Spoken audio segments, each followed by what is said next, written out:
I would like to spend some minutes talking to you about AI generally. When Richard introduced you to me, I found myself on your blog, and a few days ago you wrote a piece where whatever LLM you were using was hallucinating away what you've done in your life.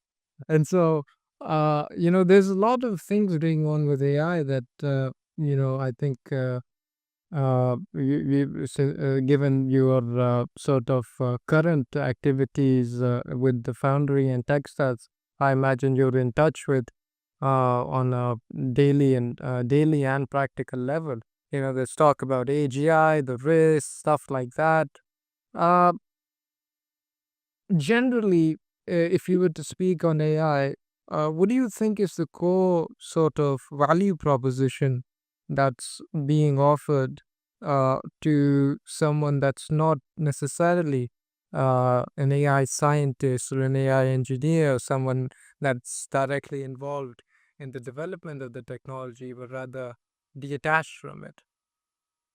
Well, I think for all of us that use computers, which is, almost everyone, not everyone on the planet, but many, many people on the planet, where computers are defined also as, this thing, uh, and any other device that has any kind of compute, anything associated with it, which by the way, now is your microwave oven, um, your car, of course.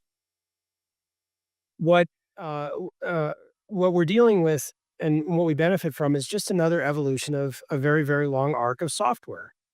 I think a mistake people make is they get tangled up in what I like to say anthropomorphizing AI, and trying to think of AI as a substitute for a human being. It's not. Start from the standpoint that AI is just software. It's software in the same way that if you go, you're only 21. So if you're 21, you never lived before the web.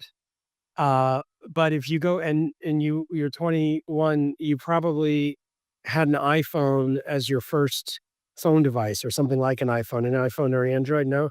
Yeah, Android, yeah. Where did Right. it Yep. on though? I mean, when You had a smartphone, you didn't have a phone that either flipped or that had right, so you're already using a computer as your first device when you're interacting with things. Like my first phone, you had a thing, you picked up a thing and you took a thing and you went like this. And then you had to lift your finger up and that was the first number. And then you had to do this and lift your finger up and that was the second number. And then this again, and that lift your finger up and that was the third number. That's my generation, right? There's a generation even before that. So it's this very long arc of evolution of how software has helped us. So the software that we use today before the introduction of AI was profoundly better than the software that we used in the 1970s or 1980s or 1990s. And of course, with the internet and then with mobile phone, and then with the evolution of the smartphone, and the evolution of broadband and the evolution of wireless, the evolution of how we interact with computers, along with the hardware continuing to improve, we're just at another one of those gigantic, you can call it an inflection point, step function, whatever, with this category of software that today is labeled AI. And it's labeled AI mostly for marketing. And for anybody listening, there's been a long debate. AI is not a new thing. Artificial intelligence in software industry has been being worked on since the late 1950s. And there's an endless uh, debate and charge toward when AI is going to become something that today is referred to as AGI, artificial general intelligence.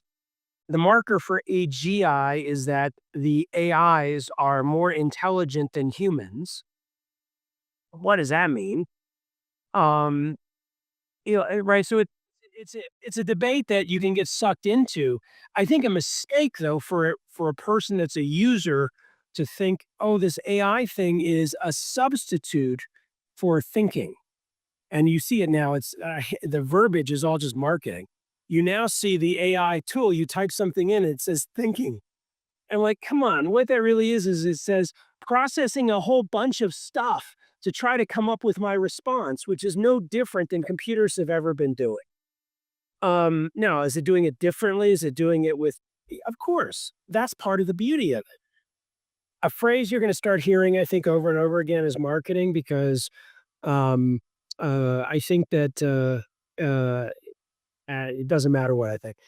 I think you're going to start hearing the phrase super intelligence over and over again instead of artificial general intelligence or AGI because super intelligence is a catchier phrase. Yeah. And it also gets out of what does super intelligence means? It's allowing people to redefine it because AGI has a 50-year, 60-year history of what that means.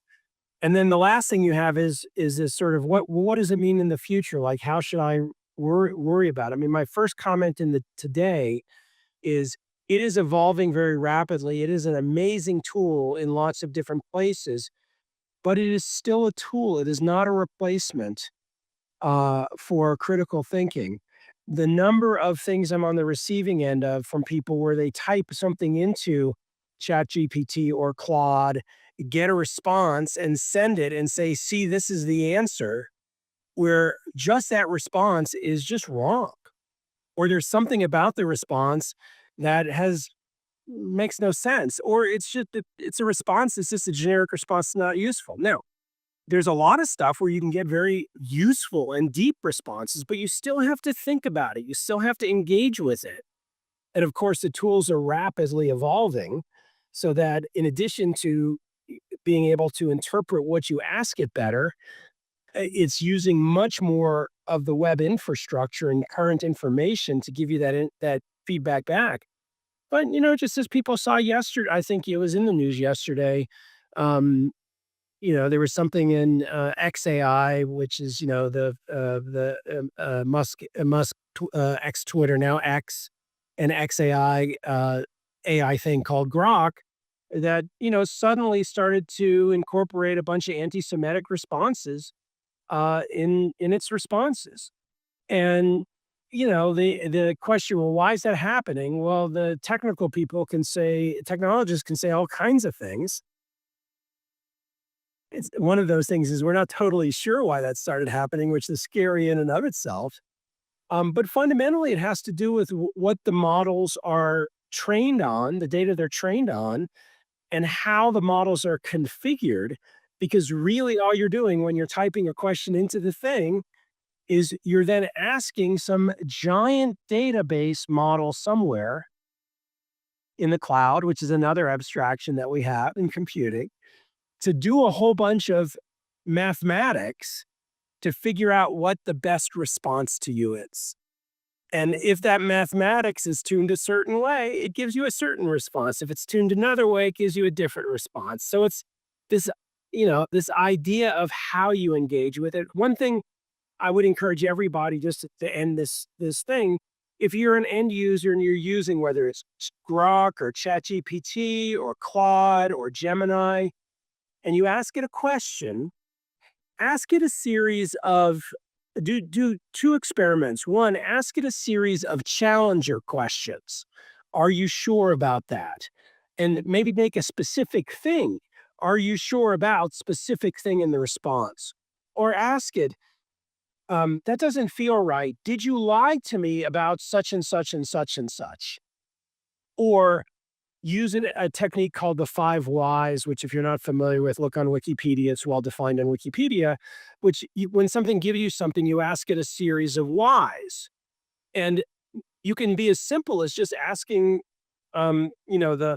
the tool you're using why, and then it gives you an answer. And then you say why and giving that an answer. Or you can be a little more directive and say why, blah, blah, blah. And just watch what it responds to you. And at the end of 10 or 15 minutes of engaging, step back and ask yourself if you think this thing is really demonstrating critical analysis in the same way you would. Which, oh, by the way, human beings make mistakes all the time. We get stuff wrong all the time. So getting it wrong or hallucinating is not the issue. It's the problem of deciding that the thing it's telling you is truthful. The thing that's telling you is factually correct. Everything we've just talked about for the last hour, some of these things might not be factually correct. Plenty of people listening might totally disagree. They might think the way I'm saying it is completely stupid. That's what we do. So it's no surprise that the machine is giving us information that we have the same reaction to. But a lot of people are not using their own critical thinking to react to the information they're getting, and that's a problem that we need to be thoughtful about.